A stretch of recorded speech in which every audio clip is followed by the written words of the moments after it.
We have a bunch of plant sales. This week we have Crosby Arboretum. Next week will be at Clinton Community Nature Center. Their plant sale is always a good one. I can say that because I helped start it a long time ago. But they've been doing it consistently for years because it's a great group of plants and a great group of people promoting that.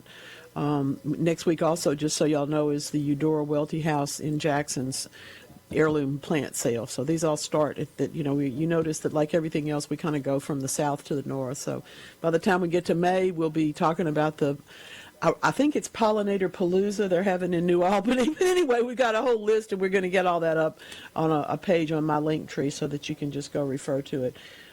Mark's putting that all together for us, and I appreciate him very, very much for doing that. Today's also World Forestry Day, so speaking of trees and native plants is probably not a bad idea at all. We don't always, sometimes we take for granted, really, the plants that we see all the time.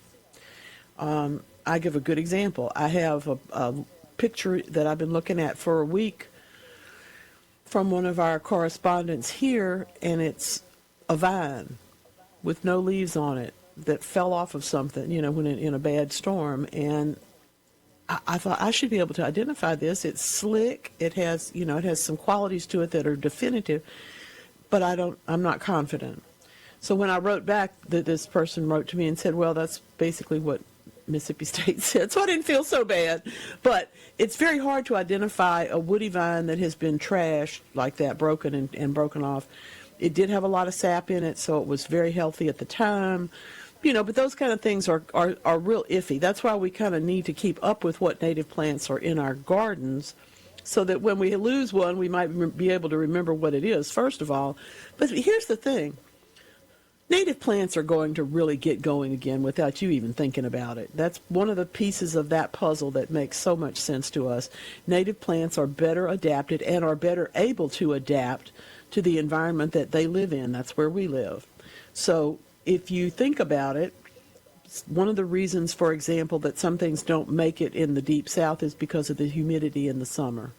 And if you're a plant, say a stilby, which is absolutely beautiful in northern Tennessee, but if you can't make it, you can't make it. On the other hand, we have things like Lobelia cardinalis, which is a beautiful, tall, spiky, brilliant red flower.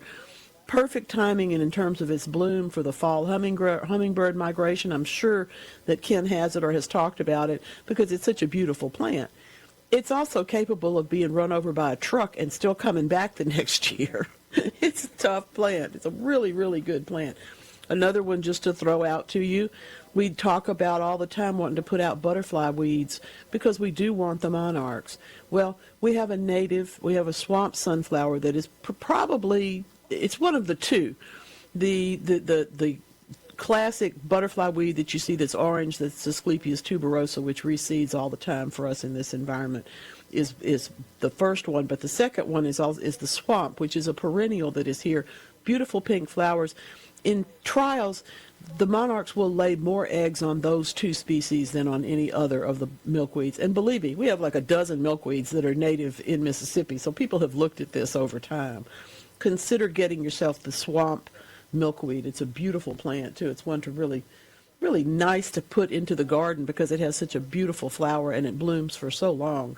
It's also important to understand that it can tolerate what we're doing. It's here for our friends, the visiting pollinators. These plants are all here for our critters that we're really trying to encourage in that whole pollinator palooza thing. I really like that. I'm going to say that a lot. But the thing about it is, if you're not encouraging the natives along with the other plants, you're missing a lot in terms of just their beauty. If I want to look at one thing I wish everybody had in their morning sun or semi-shade or dappled shade garden, it would be oak leaf hydrangea. It's a beautiful flower, a beautiful plant. You've heard me say this before. They don't always look that great when you plant them. It's the second year when they really come into their own. And I believe that's true of a lot of our natives. They get established, they get themselves in place, and then really begin to show off the next year. Beautyberry is even like that. The beautyberry will be a cute little shrub, but then when it really gets going, it has a grand form and very dramatic impact in the landscape, as well as those magnificent purple berries. So natives all the time are one of the pieces of the puzzle in terms of our gardens. But we think about them particularly as we get into April. April, of course, is Native Plant Month. Thank you very much to our friends who pulled all that together with the legislature. Good morning, Holiday. And there are so many other folks that are enthusiastic about this. So that's why I wanted to bring you the plant sales and also the information about this particular program that I'm going to do here pretty soon. On April 25th, I will be at Clinton Community Nature Center. Ken Hackman will be here in the show, and I will be out there talking about native plants. It's one of my favorite places, and frankly, somewhere you ought to think about visiting today, tomorrow, every day. It's a great spot. So come and see us. Oh, that's really pretty, Paula. Paula from Dentville, is sending us a really pretty picture of the spirea. We have so many spireas that bloom in sequence. Now, these are not natives, but they are a beautiful plant and one that I really think the world of. I noticed that we've got some nice big pots. I think I recognize those big pots. I've seen those before. That I can't really tell what all he's got growing in there, but that's a good-looking container. All planted up, really pretty things. So many things that we can do in the garden now that we've made it to spring. Take a deep breath, for one thing. Appreciate that we got here. But it's also time to send me your address if you would like, your physical snail mail, if you would like me to send you some seeds. I'm going to be sending out some profusion zinnias and some lance leaf coreopsis here in the next few weeks, just in time to get those going for the summer garden. So I hope that you all will join me for that. Somebody wanted to know the address. Crosby Arboretum is 370 River Ridge in Picayune. crosbyarboretum.msstate.edu if you want more information about that beautiful place, and I hope you do.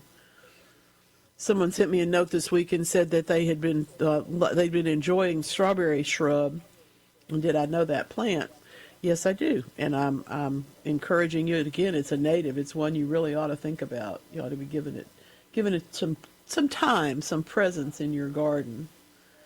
Well, what else is going on today? So many, many things. My goodness. We have another study to tell us about the benefits of coffee. So I have to make a confession. This is from Mass General Brigham, which is a pretty serious bunch of folks. Your morning coffee or tea could be quietly supporting your brain health. I can attest to this. I had the rare experience of having to go caffeine-free for 48 hours for some medical stuff this week, and I am not a good person. I am decaffeinated. I'm just not. There's no question about it. So you're laughing at me, but you know it's true. You know it is true. I mean, I got to get up a little early every morning, so I don't know what I would do without the pot of coffee that I consume. And as, of course, it's only one piece of the puzzle, but it is still one very important piece of the puzzle and one that I respect tremendously now. Oh, my goodness. Tough stuff.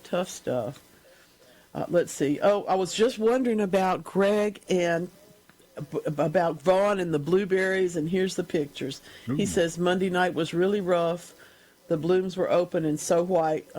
Yesterday mowing, there was no bees compared to last Sunday. Oh, I hope they got their work done. That's all we can do is just hold on. Vaughn got really cold. Yeah, I knew it did. I looked y'all up. I was worried about you.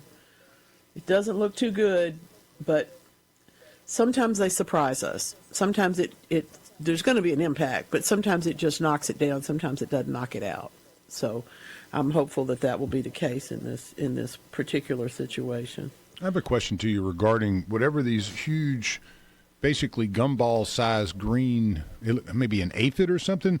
When I was driving to work this morning, I've never noticed before, but right out the driveway, all through the neighborhood, coming across the res. They're about gumball size, and they're green, mostly watery, but man, they're everywhere, and they were just hitting the car like somebody was throwing, gumballs at you. And I didn't know what may be causing that or what those bugs were, but they're large, green, and I didn't know if it was an aphid of some sort. But aphids wouldn't be that big. These are big. I mean, yeah, they make you a wouldn't. mess. I mean, unless they were like, I don't think they form clusters like fire ants do. So I don't know. Somebody has to tell us. Who's been driving by the res that knows some bugs? The first day I've seen it, too, is this morning. I haven't noticed it yet, but today they were getting after it. So I guess spring woke them up, and they were ready.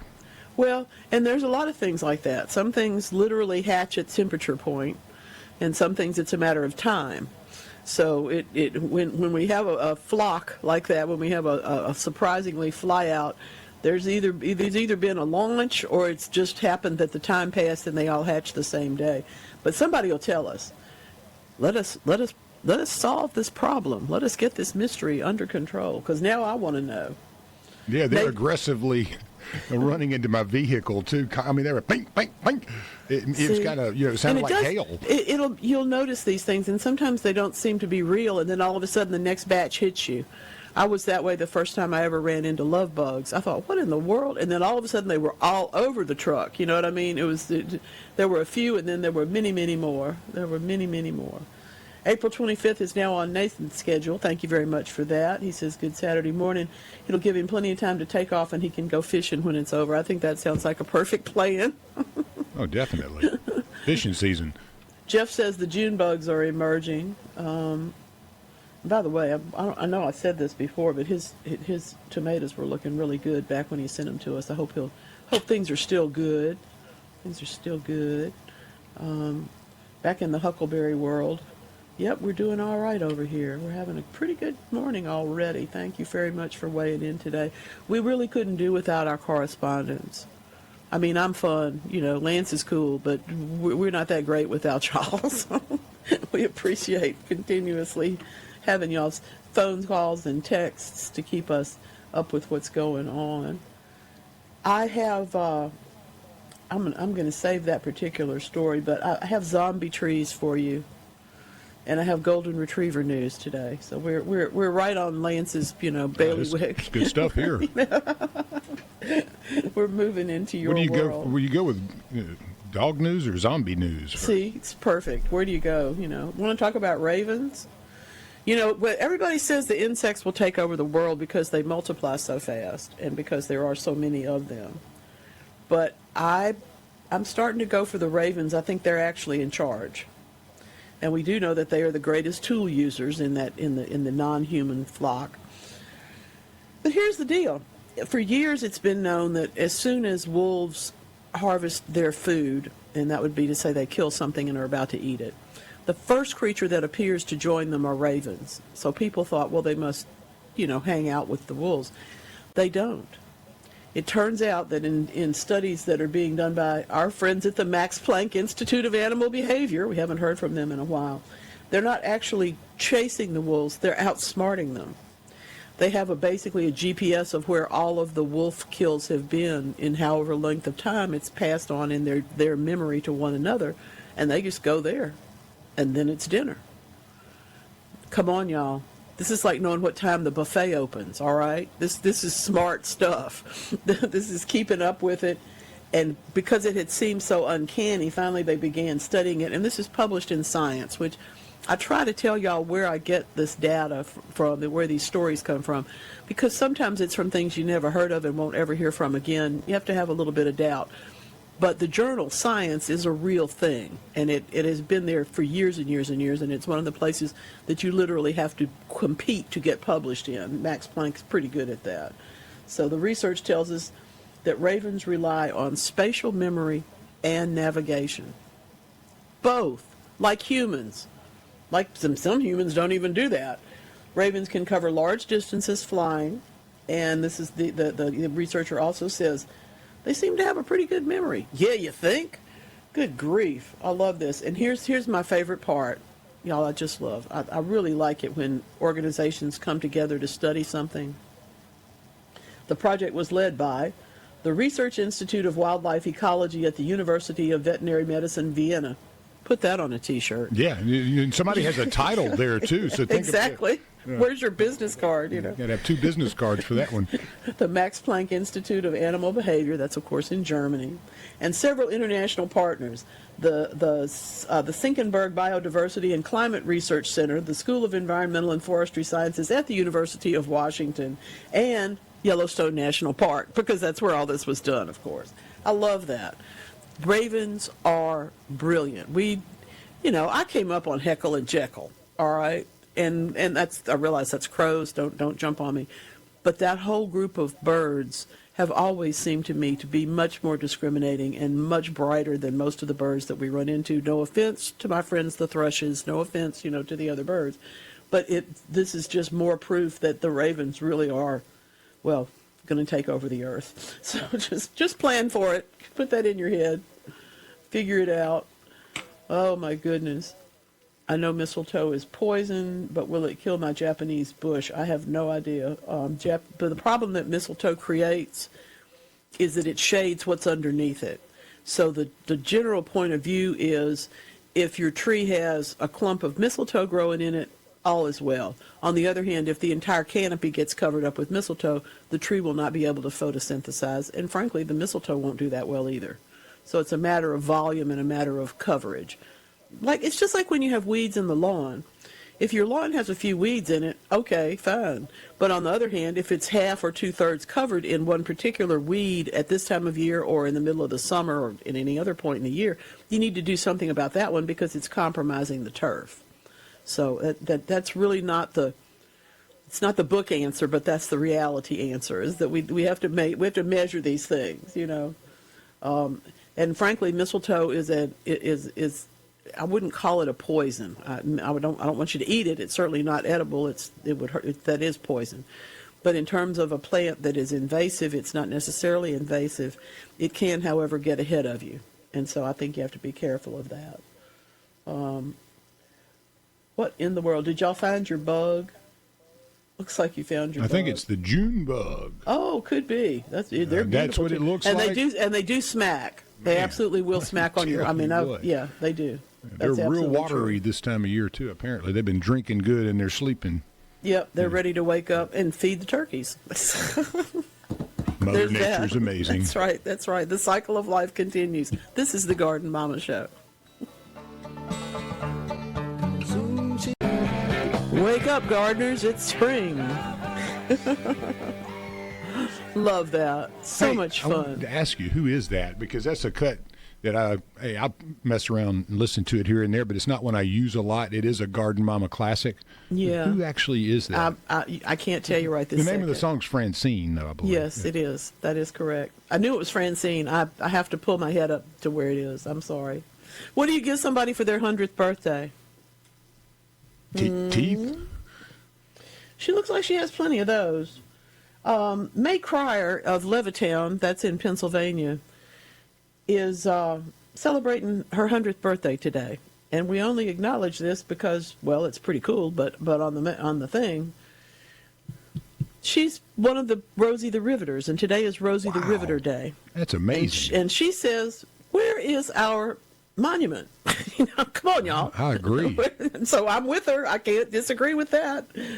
For a happy birthday, it would be the whole thing. For people who've never think I'm speaking a foreign language, it's really hard for people to look back and realize that there was a time when women in the United States had very limited rights that they actually could exercise. For example, picking a job or having a bank account in your own name, or, this applied to me. This is not ancient history.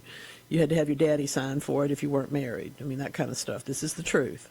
And we've come a ways since then, thankfully. I'm able to go into debt just like you are, Lance. So, that's probably, I think that's fair. I don't have enough money to go into debt. You know what I mean? I think that's fair. We both have those same opportunities. But when it came to World War II, many people, like my daddy and everybody's, went and signed up and went off to work. Well, who's going to build all this stuff that they needed?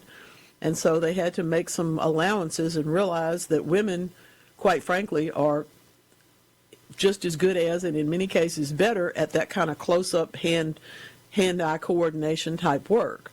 And because there was such a serious amount of support in the United States for this effort, many women went directly to the places that they could go and signed up for this kind of work. I worked for someone whose entire family came from Louisiana to Richmond, California to work in the defense plants there. His dad went into the Army, And his mother was a defense plant worker. Later on, he was my boss. You know, it changed a lot of people's lives. And so Rosie the Riveter, that became the icon. And there's a lot of issues with any kind of icon, but the idea is that we can do it. We can get this done. We can work together. We can pull together, and we can make things happen that we never knew that we could. And so I got to tell you, I'm in favor of this notion. When she was 17 in 1943, Ms. Cryer became a riveter for Boeing. And they built B-17s and B-29s, and now she's going to be 100 this very day today. That's amazing. The original inspiration for Rosie the Riveter, the poster that we all remember so well with the polka dotted red bandana and the blue shirt with the muscle, showing her muscles. Yep. She passed away in 2018. Her name Naomi Parker Fraley. Yep. And she was one of millions of women who stepped up to the call and answered the bell. I mean, what an amazing. We still need, we still need to understand what a big deal that was and to honor them. So anyway, today's Rosie the Riveter Day. There should be a statue. There should be. There certainly should be, and I think for all of the. There's always controversy about anything that becomes iconic, but for all of that, we can still appreciate when you see a polka dot red bandana, you'd have to think of Rosie the Riveter. So, and yes, Miss Rosie, in all of her photos, has on that red spotted bandana. I actually have one. So when you visit the World War II Museum, or when you'll have the opportunity to experience all that, and it's really good for you. It's good for you to expand your horizons a little bit. How about that? You know what else is going on today, of course, is that our friends in the garden center business are now pedal to the metal. So tell everybody when you get there, pack your patience. They may have what you want today. They may not have what you want today, but pack your patience and go and look and see and, I don't know, spend a little more money than you thought you were going to. It's spring, and the garden centers are ready. So I think that's a very important thing. We also need that. We need the separation. We don't really, in the Deep South, our seasons do not come off as dramatically as, say, in Virginia or somewhere. So we mark these days oftentimes by maybe the first mowing of the yard, or the first planting of a hanging basket, or the first hanging up of the ferns. Whatever you do, I think it's all really important. I think it all gives us that sense of, okay, now we've changed.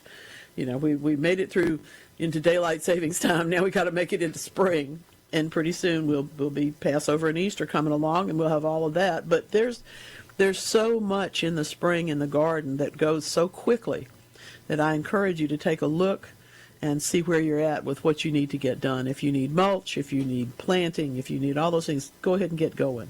First of all, as always, though, make sure you've got some water. If you don't, well, we're in trouble. Hey, I was so excited about the arrival of spring yesterday that I was sitting here waiting for Lucian to show up and looked at the clock, and I said, man, he's going to be running late. And I noticed that it wasn't 6 o'clock, it was 5. And so I was way ahead of schedule. You were upside I was down. so excited. I kept wondering why the normal radio show I listened to wasn't on, and why the normal gas stations weren't open, and why the cats were all out. But when I got here, I was like, man, this is a weird Friday. But no, it was me. It wasn't you Friday. were upside down. Yeah, but no, I think I was just excited about spring. You were, and frankly, sometimes that's a good thing. It gives you a minute to catch your breath and get ahead of everybody. Oh, I was too, man. I got so much done by 6 o'clock. I think, I had everything lined up perfectly. I love that. Amazing. Well, there are always things that change our point of view. Somebody was talking this week. I was with the Cut Flower folks, and happily I get to teach with them. If you're interested, we will be back again in April, of course, with another class for that group. But we were talking about how when you go to dig, you have to recognize what you're hitting. And a lot of people don't, if you've never dug into clay soil or heavy soil at all, or even sometimes sandy soils that we have in the Deep South, about a foot down, you're going to hit this thing that is concrete feeling. It's called the hard pan. And your gardening process really does depend on whether you decide you're going to go through that hard pan or not. Now, you're almost always encouraged to at least break some of it. But in, for example, the case of my gardens in Jackson, at that time, there were places on that acre where you couldn't find the hard pan. It was just deep soil. And there were other places where as soon as you put your shovel in, you hit the hard pan. So the property had been, we were talking about how, most places, if you're in the rural area, there may still be topsoil, but if your house has been built in a place and it's developed, most of the time that topsoil has been removed because that's, for construction, it's a better situation. Doesn't help us with the garden, but on the other hand, it is better for the construction of your house or your neighborhood or whatever. So there's a lot to consider in all of that, but I do think you need to be aware that if you decide you're going to get into that hard pan, part of the reason why I prefer to do a slightly raised bed, even just 3 inches above ground level, is so I can use some of that, because that stuff's full of wonderful minerals, wonderful, beautiful clay qualities, but it's also something that's going to mix better with other organic matters in terms of producing a root zone that you want to grow plants in. So I prefer to think of it that way. I prefer to think of it as just part of the equation. I know that they're basically, they're huge forks that you can break into the hard pan with if you are strong enough, and luckily there are people who are, and that helps too. But whatever you're doing with it, recognize that it exists, and you're going to have to deal with it a little bit, but you may want to decide to go ahead and make a bed that is only slightly raised. We were talking about when you go to plant a flower garden, particularly for cut flowers, you got to know what's going to be the drainage in that bed, of course, but it's the same thing for vegetables or for any other kind of annual plants that you grow. You need to build that, and one of the things on the question is, one of the questions always is, how many can we plant in this particular space? And sometimes you'll have a surprise for yourself. For example, a bed that is 2 feet wide may be able to get planted on 2 sides. But if it's 4 feet wide, you can plant 2 rows on 4 sides, and you've only ended up with one path through it, so you've actually got a bigger planting space. Those are the kind of things that I want you to consider, because it all goes to what you're going to dig and what kind of bed you're going to build and how far you're going to actually get into it. Because frankly, some people, I don't believe I've ever told this story because it makes me sound so, mean, but I had a garden that was elevated just because that was the situation that it was in. It was on the 2 old tracks of an old parking space, okay? The neighbor didn't have that, so the neighbor just started digging and could look over my fence and see that every time it rained, her garden got a little worse off and mine began to drain a little bit better. And it was probably a month after my first spring vegetables that she even got anything to grow, because it was a bad situation to start with. Now, you don't always go ask your neighbor who happens to have studied horticulture how to do these things, but you might ought to. So give yourself a chance. We appreciate that you listen here, and you're kind enough to say that I give you some pretty good ideas from time to time, and I appreciate that very, very much. Thank you, thank you, thank you. Some of it is, of course, just frankly the mistakes that I've made that I don't want you to make. So there is some of that. Today is International Flower Day.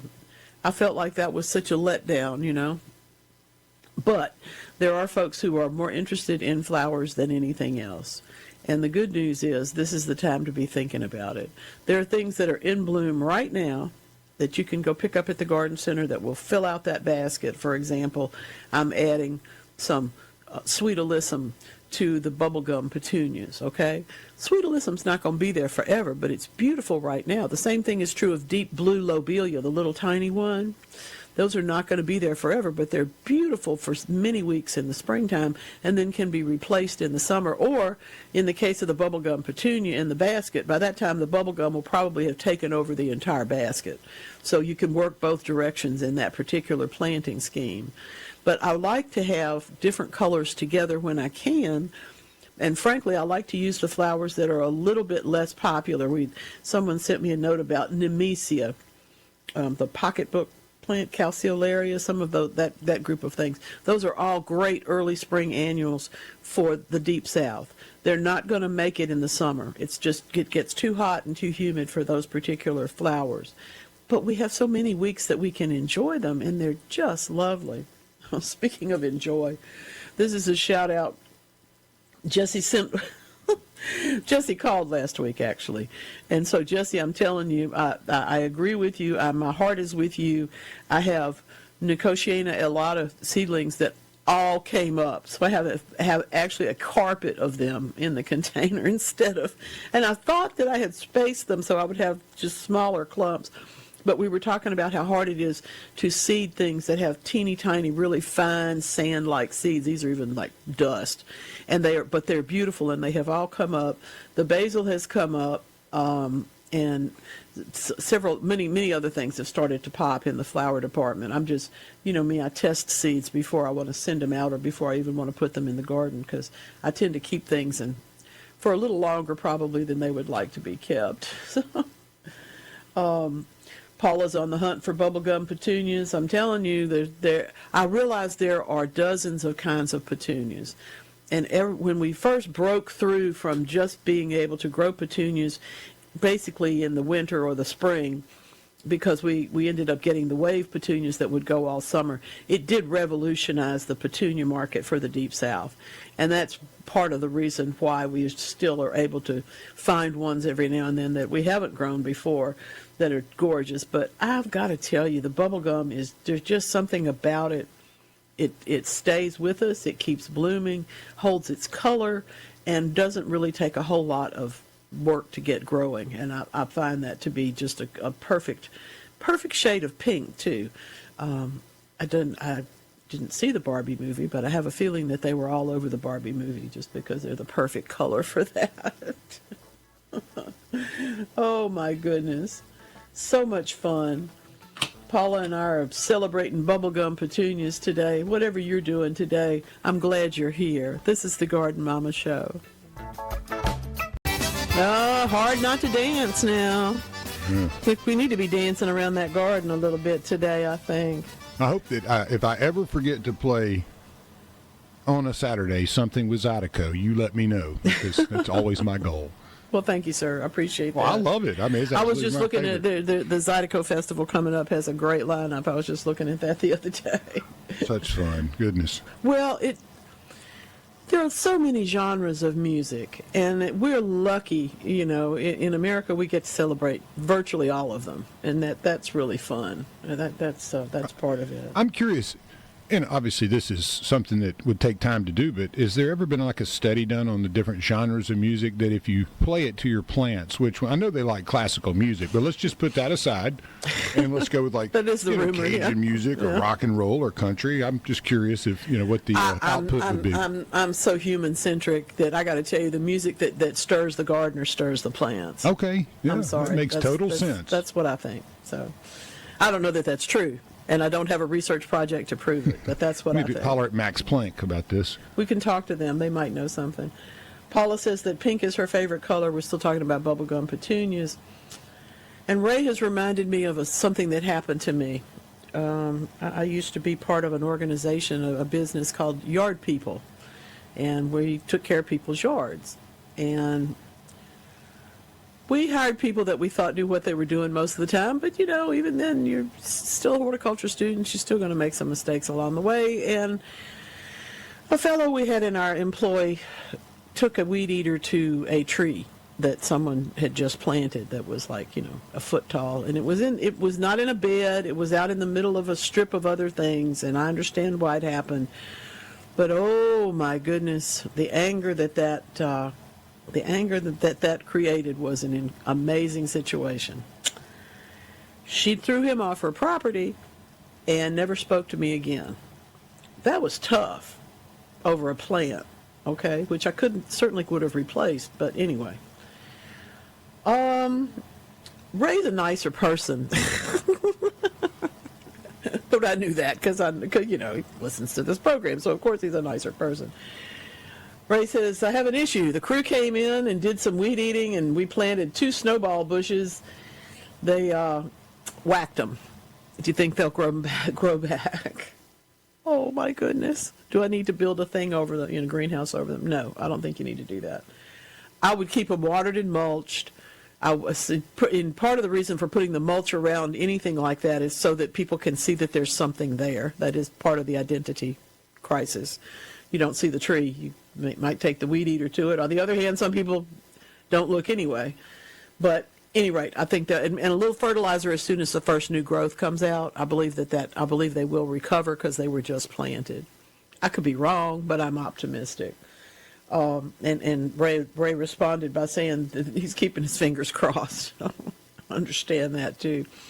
These things happen, and if we can be a little bit kinder, a little bit nicer, that's nice too.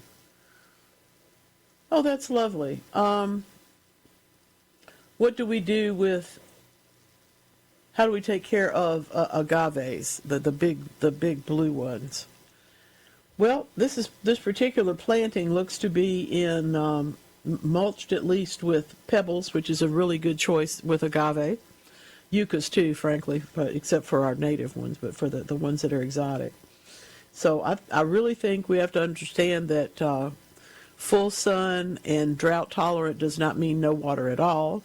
So if it doesn't rain, you do have to keep an eye on them. You don't want the ends of agave. You want them to continuously grow just like everything else. It's very slow. But what you don't want is for their ends of those tips, or of either the tips or the spines, you don't want those to dry up and turn brown and start crumbling.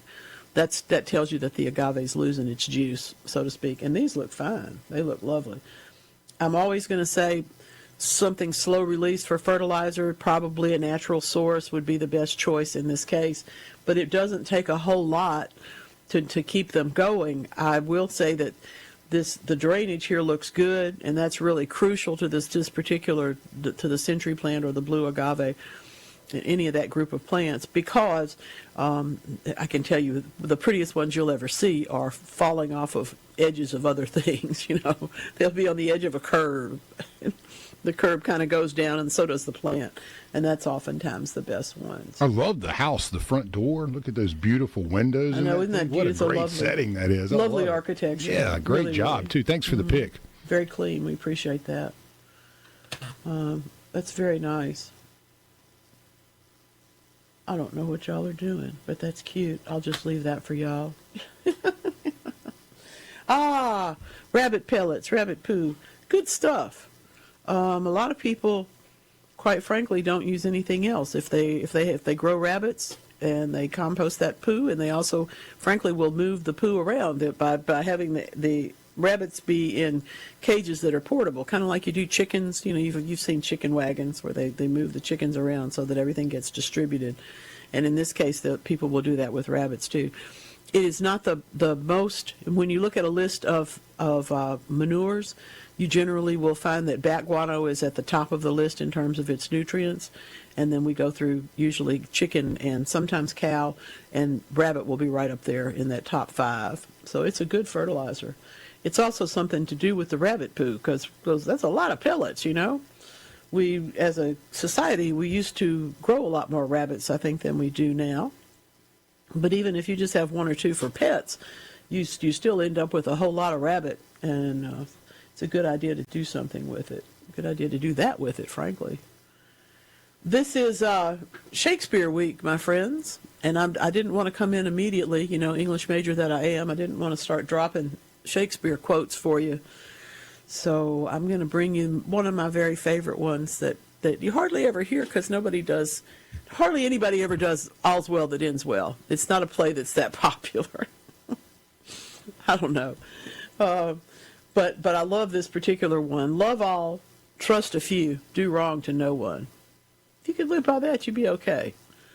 Shakespeare was very good at the succinct, and this is from Act 1, the Countess to her son Bertram and giving him advice for life. It's not a bad idea. It's really a great process, whether you're talking about people or pets or even plants. You can love them all, and you can trust a few, but do wrong to none. Hey, that's really where we had a question before the break. LH from Summit he wanted to hear what you would have to say. He goes, he waited too long. Every weed from dollar weed to thistle, he's waiting for kudzu to pop up. But it's in his yard, and he was curious, and he thought it may be counterintuitive, but is it too late to do a pre-emerge, and what other options may be available to save the yard? Well, it's too late to do the pre-emerge for those, but if you also remember from last year that you have things in the summer, it's not too late to start that. You would do that really a little bit later for the summer weeds. This is the point in the year where you're going to have to get out there and just take them down. You first of all mow off their heads so you don't reseed more, and collect the clippings so you don't continue the process of making more and more of them. And then secondly, take a clump of your weeds and also your lawn itself, get it to the garden center and say, what do I do now? My lawn's halfway covered up. I need to deal with it now so that it doesn't happen again next year. And then, of course, you will do that in September. You'll start again. It's the best advice I can give you. I know it's a challenge, but if you'll do it, you'll be glad you did. Oh my goodness, is this an hour already today? You know it. Good grief. Well, I'm giving you permission to listen. That's my new thing now. I'm giving myself permission to listen. I need to learn some stuff. You do too. Stick around. We'll be back. I love Paula. This is a great dilemma, and I'm looking at one that's almost like this myself, so I understand. I have great empathy for this. So the hydrangea came out looking beautiful, and then the cold snapped it. Should I cut it back? No. Wait a little while, first of all, because sometimes not that particular leaf may not recover, but it may sprout one further out on the stem, and since it probably is going to bloom on that older wood, while it may look a little odd for a while, you should go ahead and let those new leaves come back on it. If they don't, you'll have to cut it back a little bit and kind of forget about the fact that you might have had flowers this year, because that's what you'll be cutting off. But I think right now the thing to do would be to leave it. She says she's going to dig it up and put it in a big pot. The ground is too hard. She's going to replace it with an evergreen. I think that's a really good idea when you feel like something is getting damaged in a spot and you really rather it just be a fixture. You'd like it to be a part of the continuing process of the garden rather than something that comes and goes. So yeah, I'm all about evergreens for that particular purpose.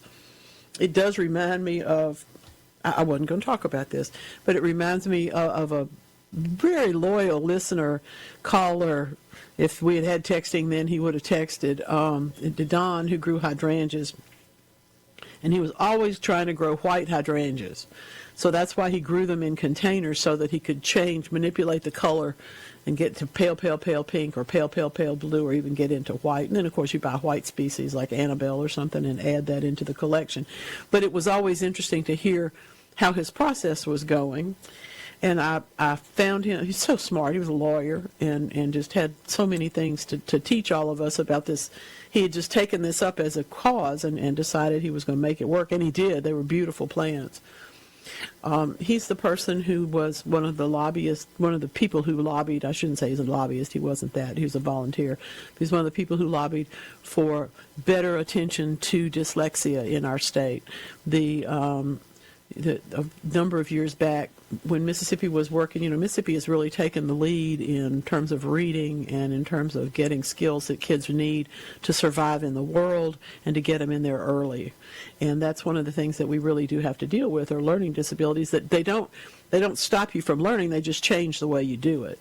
So he was one of those people that literally put it on the line all the time. He would tell you, I read this stuff and it didn't make any sense to me, and so you got to explain it. And it's because he read in a different way. He saw words in a different way. I had the great luck to be taught how to do radio by someone who was also dyslexic. And he was brilliant in ways that I was not. And I think it's because his brain worked differently. But it's very, very true that when we get into our hydrangeas, we got to really recognize what we're doing and figure out, if you want them to change color and they've been pink or blue, we can do that. We can't necessarily make them all the way to white, but we can pale them out, and I'll be happy to tell you how Don did that. There's also white varieties. So, yes, Bobby, we agree with you. That is correct. I love the way you were talking about your mentor and how they saw things differently. My mentor was the Tasmanian devil. Paul Gallo. It was just so. Yeah, I mean, I love. I knew immediately who Yeah, you're you know talking exactly about. Yeah. My favoriteest person on the planet, you know, and a great mentor. You have been amazing to me, and buddy, I've learned so much. But yeah, well, watching Paul and the mannerisms and stuff, you know, I think I actually absorbed enough of it where I bounce around kind of enough where I know some of that DNA is in, you know, that fingerprints yeah. there. You know, Oh, yeah. You gotta appreciate it. Well, and luckily, as human beings, you may not want to think about this, but we do leave our DNA everywhere we go. You know, Yeah. it is part of what gets into the next part of the world, and there's a lot of theories about this, but I really do think that the people who go on ahead of us are with us. We just have to recognize that they're right there. You know. Oh, sure, yeah. I mean, in spirit, and like you said, we kind of leave behind a little who we are, what we are. My grandmother taught me to sew, and when I go to sew something I'm not very good at, like putting in inset sleeves, Oh, I goodness. can feel her hand on my shoulder. It's like, okay, you got this. You can do got this. Yeah, That's awesome. and I have done it. I don't always get it right the first time, but I can do it. So today is Baguette Day. Oh, nice. Today is French bread day. Yes, indeed. I did not know. This is terrible because I consider myself to have a fair amount of French vocabulary over the years. I did not know that it meant wand, you know, like Harry Potter. You know, like, I mean, it makes sense. It's the right shape.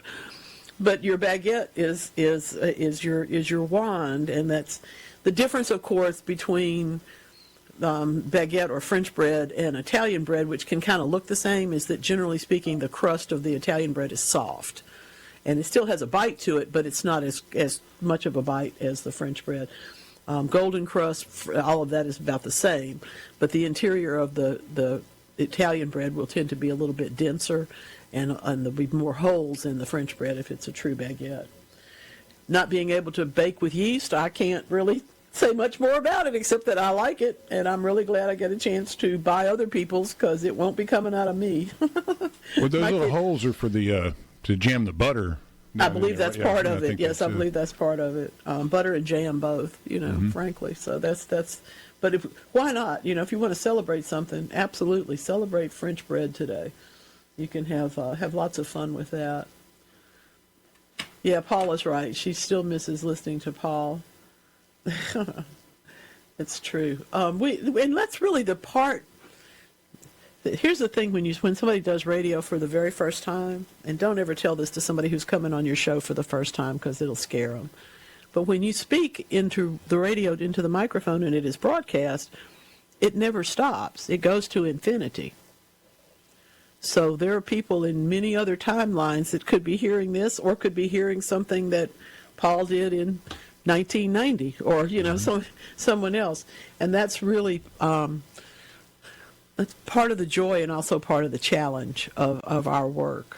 I used to listen to Bleecker Street Theater out of Arkansas when I was a kid, and I would love to go out and capture. Well, guess what? They're out there. Used to listen to Dr. Demento. You can still go hear Dr. Demento. You know, Yeah. you can hear Wolfman Jack. You can go all the way back, but you can also hear Frank Sinatra performing in New York. You know, because there would be shows and they would put them on the radio because not everybody could go. They wanted to promote his career and whatever it was. Those are the things that we're so lucky to have all these treasures, and we get a chance to do that, you know. Do you think that, obviously, with the megahertz and frequency emanating out into the stars, that the lizard people at Zeta Reticuli, have they received your show yet, or is it just we're not quite there yet? I do not get correspondence from them. Okay. But I do sense a certain force. Good. They're planning as they should be. That's right. It's Yeah. very positive there. Yes. Good. Yes, they appreciate your weather. They're not really interested in it, but they appreciate it. It's just one of those things. They're in zone 2,064,000,000. I think so. I'm pretty sure that's right. Ellie in Florence says she purchased some coastal Maine potting soil as I recommended. Thank you very much for that. Her question, is it okay to use it straight from the bag or should I use it in the garden? There's different bags of it, and each one will tell you. For example, I'm using their seed starting mix by itself as seed starting mix. But I also took some of their potting soil and did mix it with some that I already had because it really boosted it up very, very well. I think it does drain well. It's a beautiful product. And I think it could be used alone, but it doesn't have to be. So you can work it into some recipes with some of your other choices. My potting mix recipe certainly works with it. But I wouldn't have to put as many different things. I could just put one other organic source in it, one other rather organic matter source. So I think you're in the right book there. I really have, when I've done it, and this is one of the things I'll be doing today, what I'm trying to do as always is to stretch the product a little bit and also, frankly, to use what I've got. And so I'll be mixing a little bit just to make it a little bit bulkier.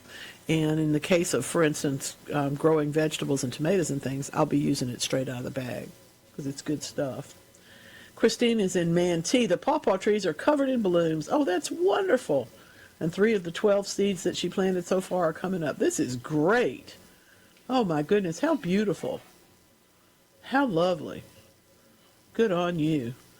This is so cool. There's been so many references to pawpaw trees this year. I don't know if I may have missed some big article about them, that I certainly don't read or see everything, but people are tuning into pawpaws in ways they have not done before. That's really cool. That's wonderful. Thank you for doing that. Appreciate it.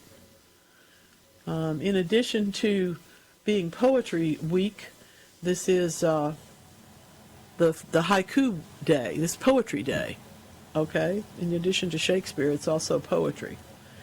I'm not going to start spouting too much poetry here, but I do like it. I do. The first thing that I ever had published was a poem, so it's kind of stuck with me since I was a kid.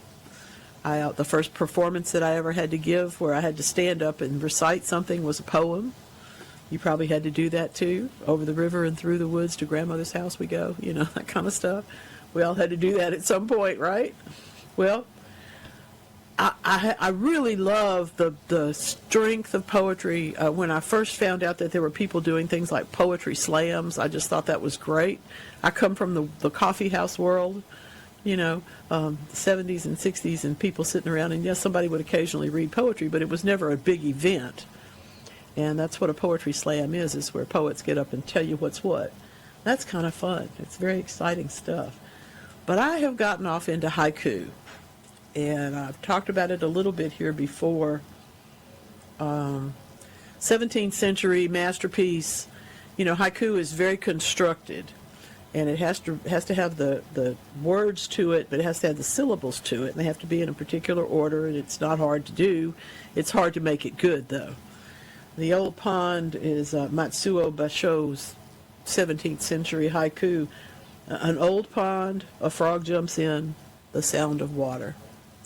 So you can see that. And that's what haiku is all about. It's brevity.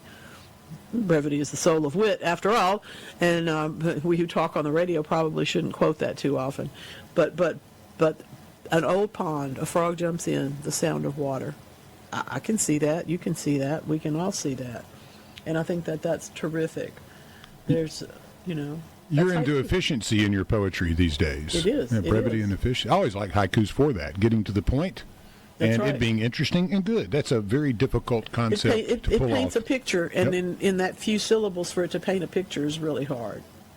But I will tell you that in the more fun category, because that one's kind of zen and very, specifically environmental, the Good Morning Haiku from the cat.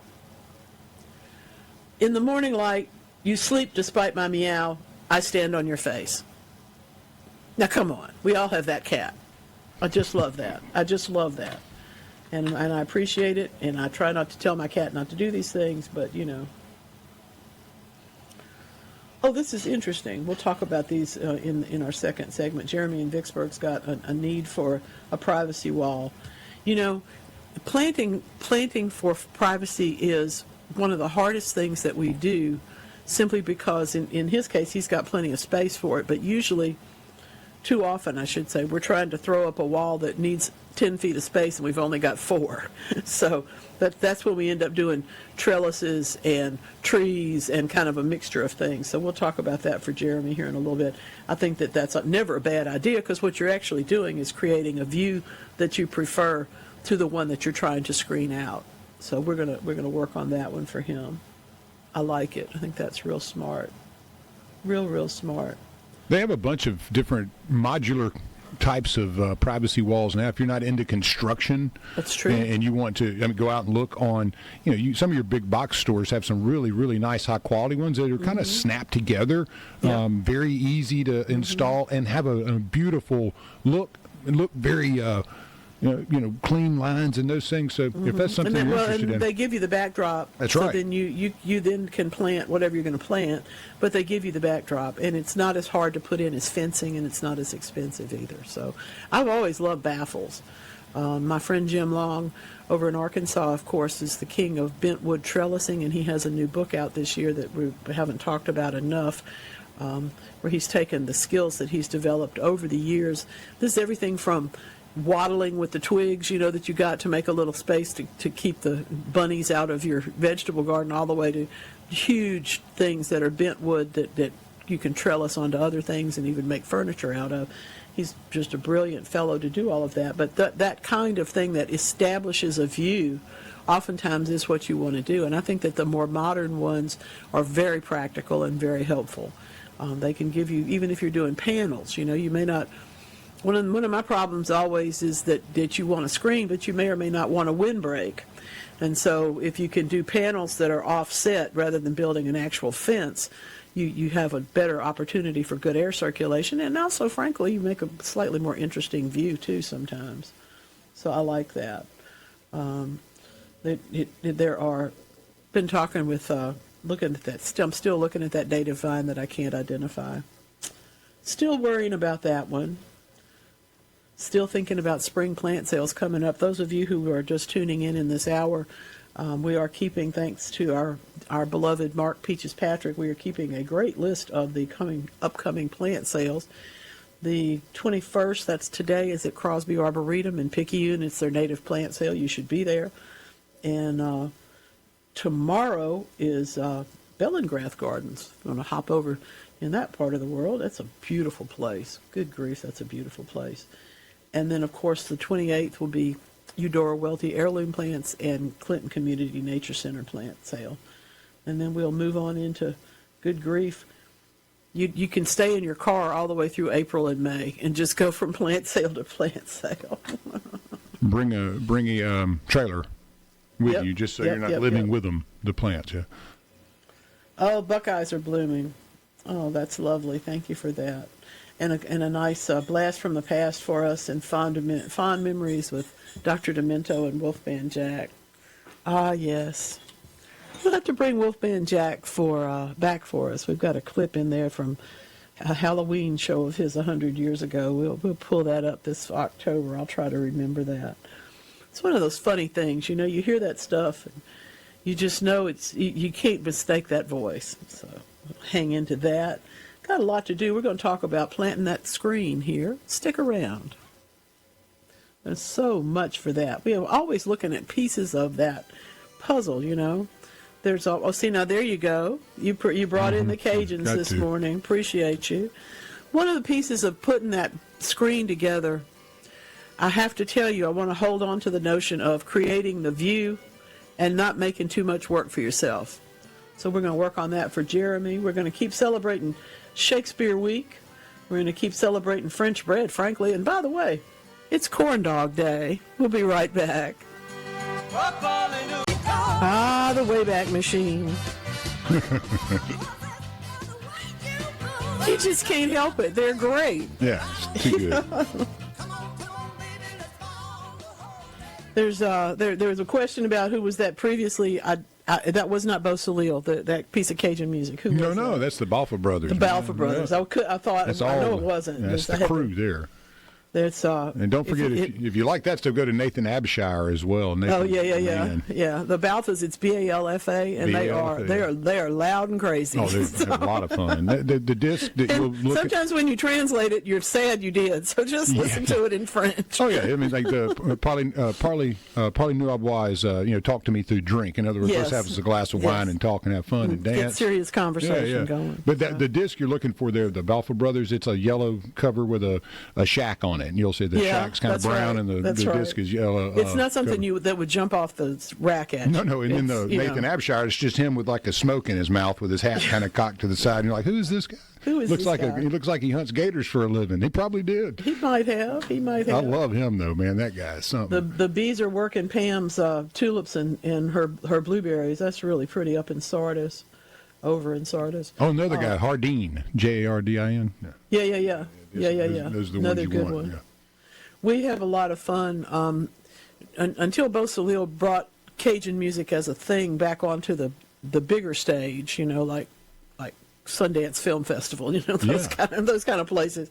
Till that happened, it was really niche, and at least now we can celebrate more than just them. So that's fun. Fun stuff. That's really cool. That's nice. The Acadians, they were run out of Canada, up in Nova Scotia area, and then ended up in South Louisiana. Acadia became Cajun, and thank goodness they came here. I'm glad that happened, so we can call them ours.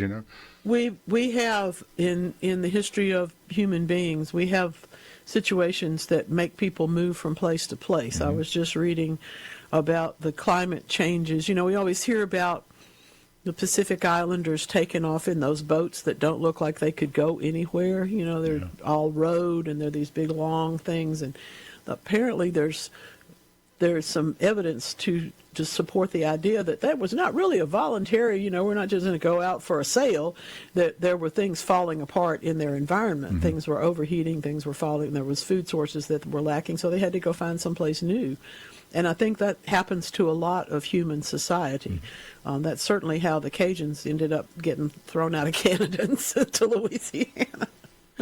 I love them. What a great. Well, of course. I mean, what would I have done if they hadn't? Yeah. But it's not always a good story. It's not always because somebody said, "Gee, I think I'll do better over there." Mm-hmm. It doesn't necessarily work that way. All right, let's get into Jeremy's wall that he needs to build. I'm thinking that this is probably going to be, 30 feet or so of this expanse, and it's probably going to be, if I were building it, I would build it as a bed. I would not build it as individual trees planted or plants planted. I'd build a bed and then plant it, because building the bed gives you the barrier, first of all, and then whether you put in trellises or pieces of art or trees or whatever it is, you've got that presence established. For fast-growing trees, it's hard to do. I'm going to have to tell you, you're going to need to get evergreens that are as fast-growing as you can possibly get, but that are also big specimens. So it ain't going to be cheap. That's why a lot of people will start with, say, a 6-foot-tall tree, and then they'll also put in trellises or other things in that area that they can then grow stuff up on for a few years, pieces of baffle or pieces of fencing. So I'm in favor of that. I want you to establish a tree line of your favorites. Could be, I would hope that half of them would be evergreens, but there certainly should be a couple of flowering trees in there, even though they'll be deciduous in the winter. This is really where that kind of backdrop that we were talking about before helps a whole lot. It might be a panel. It might be a series of panels. It might be a couple of trellises. It might be something else that establishes that height that you're going for, and other things can grow up to it. Then in between the trees, I'm going to space the trees as they should be at their adult height, which is going to be like 10 feet apart at least, depending on the tree, but that's a good place to think about it. In between, you need to come up with the bulkiest, fastest growing shrubs that you can possibly get your hands on. Oftentimes that's Elaeagnus. And I love Elaeagnus for this purpose, because if you've ever seen it planted in the wrong place and had to walk around it, you understand that that plant can take over a space and cover that space. It will be 6 feet tall in a couple of years, and it will be 6 feet wide in that length of time too. So give yourself the opportunity to explore Elaeagnus and other fast-growing shrubs. But for the bones of this site, I would love for you to use something that is evergreen. Could be dawn redwood, could be, if you like a ligustrum, it could be a ligustrum tree form. Could be any number of those things. And then in between, you put some really big evergreen shrubs. Then you've got space across the front, and also, quite frankly, trellises up the back that will allow you to put in some flowers and some color and some things while the other things are growing. Someone said to me the other day the best privacy baffle they had ever seen was a wall of trellises that had mermaid rose on it. Well, mermaids are not going to be permanently green. The trellises were there. They were permanent. But it is true that a really fast-growing rose like that can do a whole lot of coverage in a quick time, so don't overlook that. Give yourself to do that. It's a fun thing, a fun project, and it's going to be beautiful. I can't wait to see it.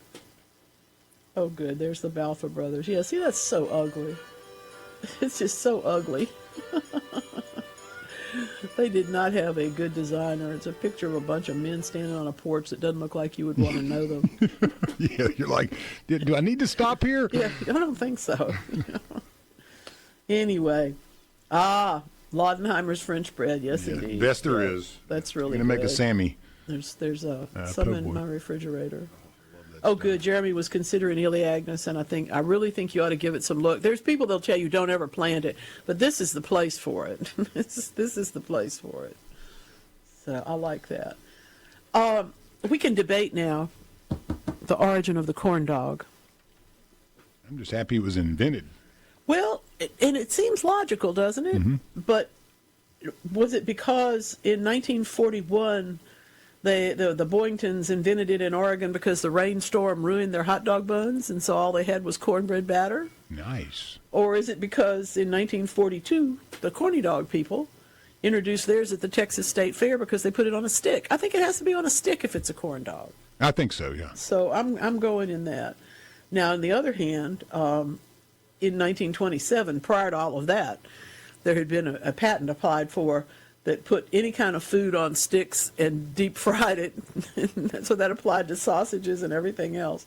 So I don't know exactly which one we're going to favor, but I'm kind of going with the Texas State Fair. They do tend to, well, let's just face it. I haven't been to the Texas State Fair in a long time, but even when I was there, they were deep frying just about everything that didn't move, fast enough. So Snickers, all kind of crazy stuff. Yeah, they can fry anything now. Just go to any fair in the South and get it. Which is, why we live in the gout capital of the world. But anyway, but corn dog, the invention of them, I'm going to give to the corny dogs, to the Neal and Carl Fletcher, which quite frankly was when they were put upon sticks. So I'm going with that. Pronto Pup ran with it too. Yeah, yeah. You'll see them everywhere. Yeah, yeah. They've been around since I was a child. Yep. Well, at least they were. That's the folks from the 40s. Yeah, and I love the sign because they've stuck with it. It's yellow with like brown writing. You're like, I love that. See, when it works, that's it so works. Unattractive. I know, but when it works, it works. It's like they're like, we're not changing this. No. Well, I like when you go to any kind of big festival or fair or something, if there's more than one, which there usually is, corn dog entrepreneur there, they have like every claim in the world. Ours is the biggest, this is the best, this is the corniest, this is the doggiest, this one's sausage, this one's hot dog, this one's 3 feet long, this one's something else. And it's one of those things funnel cake's pretty much funnel cake.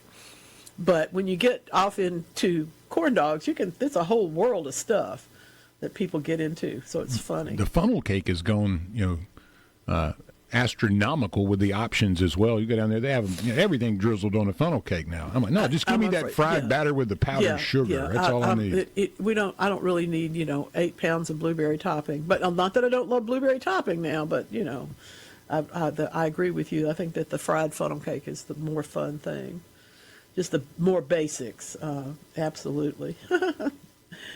Speaking of the basics, how much more can we learn about our favorite dog, the Golden Retriever? I say that for you. You may not want to know this, but your dog and you have more in common than you thought, Lance. Oh, yeah. University of Cambridge studied 1,300 Golden Retrievers. Wouldn't you have liked to have seen that? Sit over here. Let me talk to you about this. Anyway, some dogs, of course, like some people, are more anxious, more energetic, and some are more aggressive than others. But interestingly enough, what they determined by studying all of these critters is that humans share some of the same genes that make the golden retrievers this way. So, understanding how the links go, our biological roots for emotions and behavior, and actually could improve the way we take care of them. And I mean, I don't think we can improve the way they take care of us. They're pretty wonderful dogs. But the proceedings of the National Academy of Science is the first study to demonstrate that some genes are connected to dog behavior, but they are also linked to traits in human, such as anxiety, depression, and yes, intelligence. There are people out there going, this is hooey. Where do we? No, it's not. Now that we can study genetics, we find out, it's like when you first ever run into fractals, you suddenly realize that everything on the earth is connected to everything else. And by studying the genetics, we can understand a little bit more than we knew before about how these things are connected. I like that you have biological roots. Not that you don't look like your dog, you do, and your dog looks like you. But there's also understanding that is greater, and there is an understanding level with golden retrievers that I don't think every other dog has. And some of that's the commonality with humans. They're very cool. pensive. Yes, they can be. Yeah, They very much they can be goofy and all the different emotions but they and can qualities stop a human has. You'll watch them stop and think, though, and that's true. Definitely. They'll look at you like, all right, I'm doing basic math here. Yeah, I'm not seeing it. Something's not adding up, buddy. Yeah, I'm not seeing it. So, and sometimes, folks that say that, people look like their dogs or people develop to be like their dogs and those kind of things, those are not untrue. It's just different. It's just different. It's a particularly good study. I can't wait till somebody brings, I don't know, 1,300 Jack Russells into one room and start studying all their. I want to know, like, really, if as you just said, share a lot in common with our dogs. I'm always curious, like, what quality in me makes Hawk and Dottie want to go dig a hole? Like, like what is it? Am I something in my mind is transferring to them? They're like, let's go dig a hole. I could tell you probably too many things you wouldn't want to know in terms of what motivates that, but they're either burying something or digging something up. Oh, yeah, they're always digging, so they're never burying anything. You can go emotionally one direction or the other.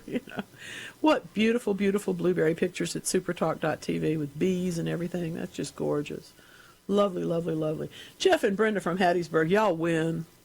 These are the prettiest potatoes we have seen yet. I'm getting them up right now. They are looking great, just beautiful. And, of course, I knew that she would tell us. Paula from Dentville, of course, our dog grooming friend, she says they are amazing pups. Lazy. They can be, that's for sure. They can be.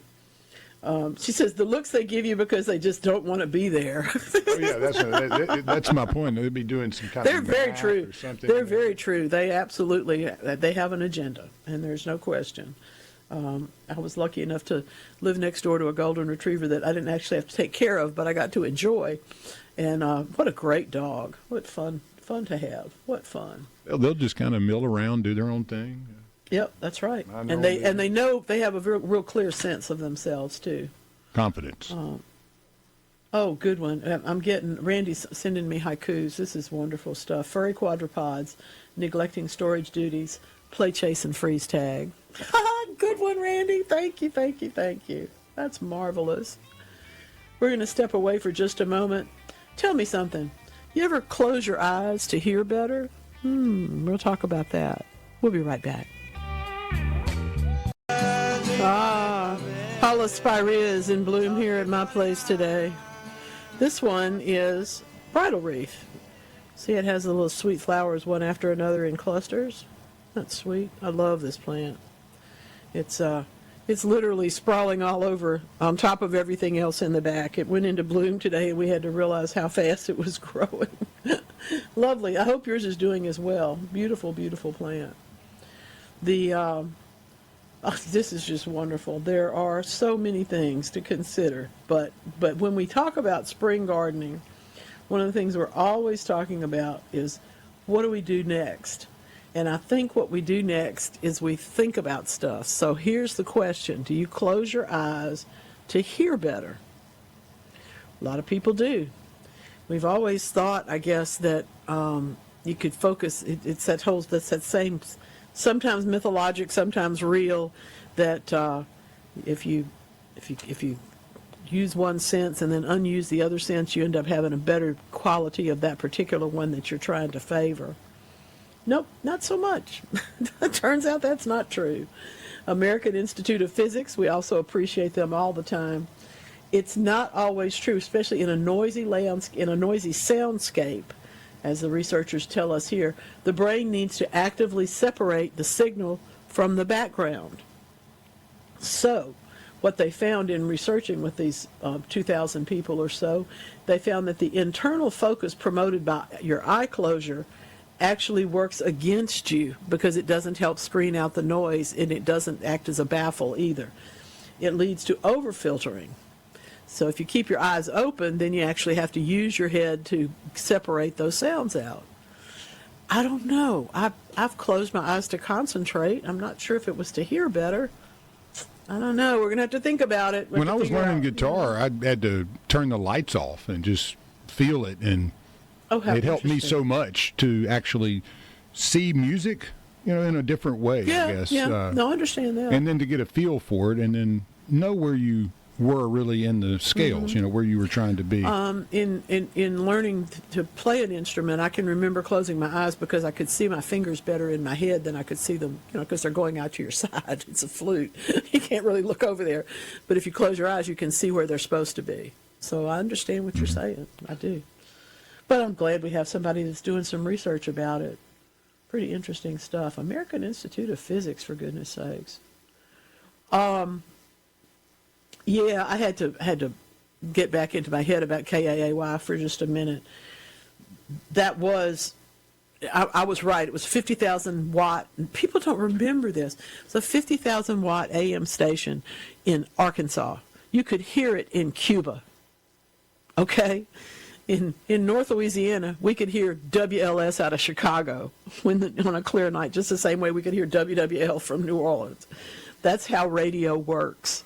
We have a whole lot of other stuff going on out there now, but when there was just that mighty 1090, the AM signal, it went everywhere. You could literally hear it all over the place. It's also the first place that we as a culture learned about Firesign Theater.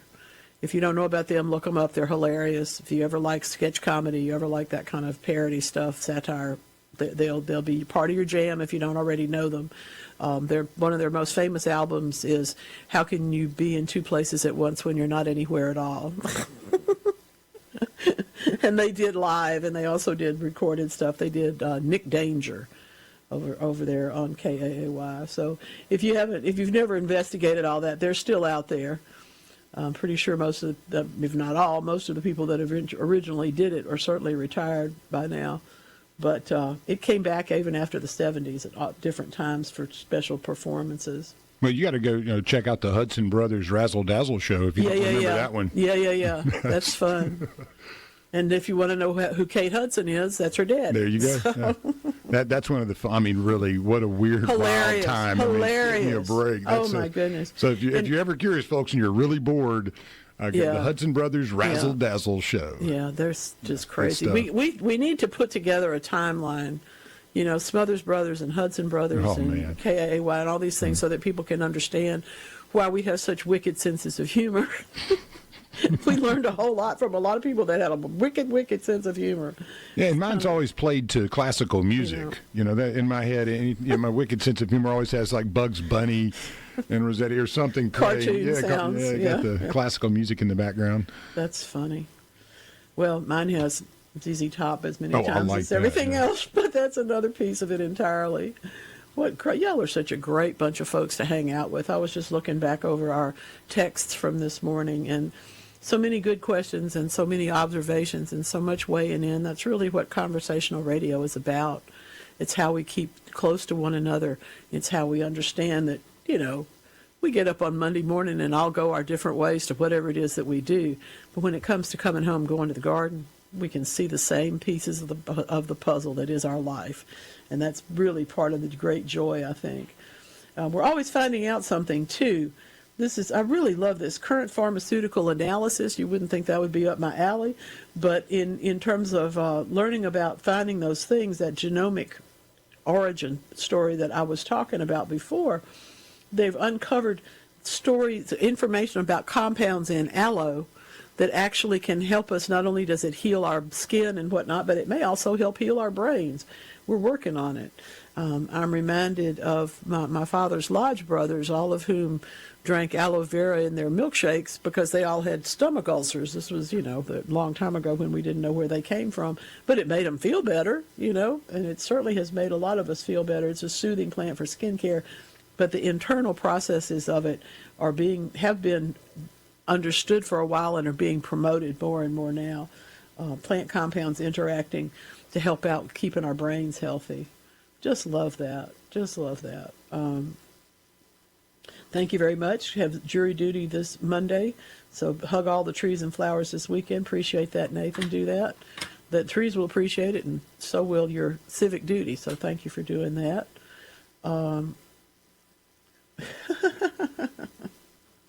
Yeah, we do like to drive other human beings crazy with our music choices sometimes. That's true.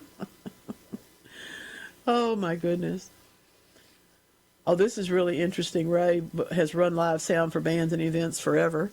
And if he's trying to focus on something that the mix doesn't sound right, he closes his eyes so he can focus. Always have. See, Ray, you and I come from the same school.